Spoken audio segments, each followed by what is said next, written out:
All right, how y'all doing today? That's cool. Can y'all state your name first of all? Alright, I'm Brother Randolph X, the Nation of Islam. Brother Eric X, Nation of Islam. Yes, sir. Yes, sir. Y'all the Nation of Islam, huh? All right, what y'all got that literature you got over there? This is Final Call newspaper, this week's edition. Brother Randolph will fill you in. Yeah, basically we have an all-black newspaper that reaches crowds from a national perspective and it reaches crowds on an international perspective. The newspaper gives you information basically about what's going on in the black community, not only in America but around the world. It covers topics such as the economic system for the black people, as well as political situations and agendas that concern black lives. As you see, this week's edition, November the 17th, 2015, is titled Black Dollars Matter. So when we look at black people from a political and economic standard, we see that black people are being mistreated by the Justice Department that's responsible for providing justice to them.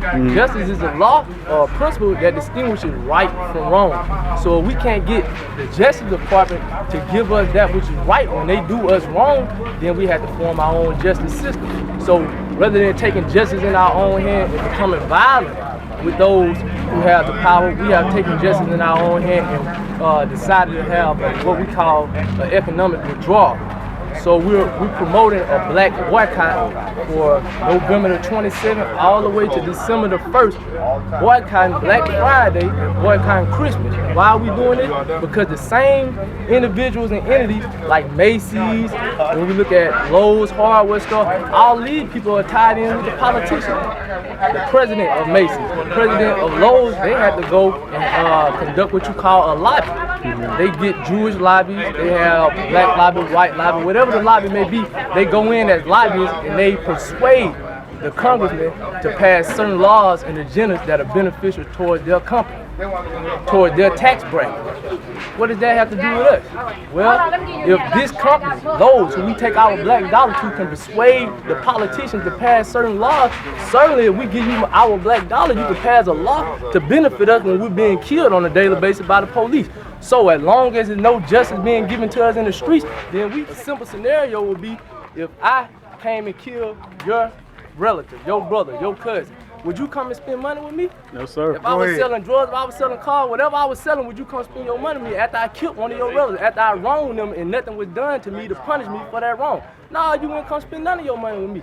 So the same thing has to go on in the black community. We got to have an economic withdrawal. We have a war that's being fought on two fronts. The first front is against the enemy. We see who the enemy is, the police. The police, they killing us, they brutalizing us, they taking advantage of their authoritative position in society. That's the first enemy that we had to fight. The second enemy is the most important enemy. That's the inner me. That's the number one enemy, the enemy inside of you that we're killing ourselves out here. So we're gonna take care of business on both fronts. But the first one we're gonna take care of right now, as of today, is we're gonna take care of our responsibility by taking back our black dollar. And doing that and taking back you think that message is getting across first home here in Mobile? Do you feel like taking back those black dollars, that message is coming across here in your community? Yes, sir.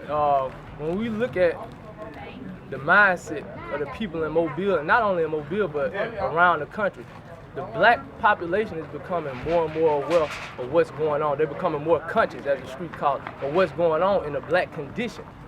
We are, when you look at Mobile, you can walk up to the average young black man and you can ask him about how he feels about the Department of Correction or the Department of Justice taking advantage of it. And his response will always be that he feels agitated to some degree. He feels displeased to some degree. So it's definitely on the forefront of the people's mind, whether they're young or old, that guess what? I can do something to get my justice. I can take back my dollar. It's real simple. Only thing we need is those like yourself and the brothers out here, Sister Faith and Brother Vito, to lead the movement, bro. That's the only thing we need. Okay, so and you thought that coming out here and supporting our brother will also be able to be the forum to introduce our black people to this black economics. Yeah, wherever you find black people organized for a conducive purpose, wherever you find black people organizing for a conducive purpose, you always find the Nation of Islam included. As long as we don't have those outside of the black community influencers, the Nation of Islam will always come for support, no matter who it was. If it's a Christian group, if it's a Jewish group, no matter what your different denomination, your different sect is, your race, your class, your creed, none of that matters there. If you for improving the quality of black lives, then we're going to support it. Do you think the black man created economics? Did we create? Well, when you look at it from a historical point of view, then of course we are the first people to ever populate the planet Earth. So we're the first people that you're going to find in history controlling economies. When you go into Egypt, you're going to find a system of currency being traded and exchanged in Egypt, whether that be gold, whether that be copper or some other precious metal. So of course, economy always starts with the black man, but as of now, economy is not the economic position of the black man is pitiful. Well, how do we lose that power, brother? How do we lose it? You know, over generations and generations of miseducation, of diaspora, of mass chaos. That's one of the things that contribute toward the mass chaos. You know, if we were organized, then of course you can never lose the organization that is found within economics.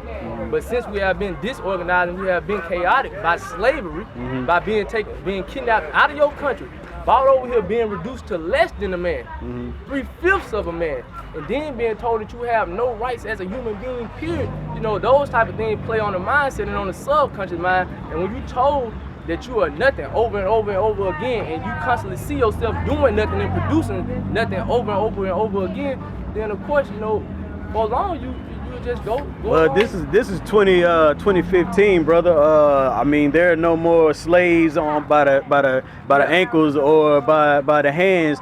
Do you feel like that slave mentality exists in our black community? Yeah, the slave mentality definitely exists. There's a letter written by Willie Lynch, and inside of his letter, it's not necessarily a letter, it's actually a documentation of a speech that he was giving to some slave owners and slave makers. And he was basically giving them the blueprint on how to create a slave. When you look at some of the things that he included within his agenda to create a slave, those same things permeate within the black community right now today. When you look at the difference in class, he says separate them from sides of plantation. So what do you have? You have the brothers in Pritchard might be beefing with the brothers in Thomasville. You got the brothers in Maysville might be beefing with the brothers in Orange Grove. So, you know, sides of plantation. Not only that, but if they from the east or the west coast, you know, you got the Crips, you got the Blood. The enemy always gonna find a way to divide us. That was Willie Lynch's whole agenda was prompted toward making division within the black community. Why? In order to enslave them. So divide and conquer is very prevalent. Yes, if that's your question, divide and conquer is very prevalent. No doubt. That slave mentality is definitely among our people. It's alive, but it's a blemish on it right now, and that blemish is caused by the truth. Because once you give a person the truth, and the mind is created to function on the truth. That's right. So whenever you give a person the truth, it automatically dismisses falsehood. So in Islam, we say that we hurl the truth at falsehood, and we knock the brains out of falsehood. So when we see a basketball player, he balling, you know what I'm saying? We might say, oh, he pretty good. But when we see Michael Jordan and LeBron James coming, we say Michael Jordan and LeBron James are what? They the truth. You see what I'm saying? Yes, they sir. do damage to the rest of the basketball Yes, sir. players. Yes, sir. Yes, sir. Brother, can you state your name again? Brother Eric X. Brother Eric X. Okay. Well, it's a pleasure to meet both of y'all. I just y'all was out here passing those newspapers out, and I'm glad to have y'all, man. This white flag stop the violence movement that's going on. Do you figure like today was a success, brother? Well, anytime you get a group of young black men, mid-age, older black men together with some positive, create some kind of positive change in the neighborhood is always a success. It only takes one. And I'm here on behalf of my brother Vito Resurrected. I've been knowing him since he was in elementary school, and he asked me to be here, and that's what it's all about. It's about galvanizing, organizing for one common purpose. That's what's up. That's up. I'm stopping.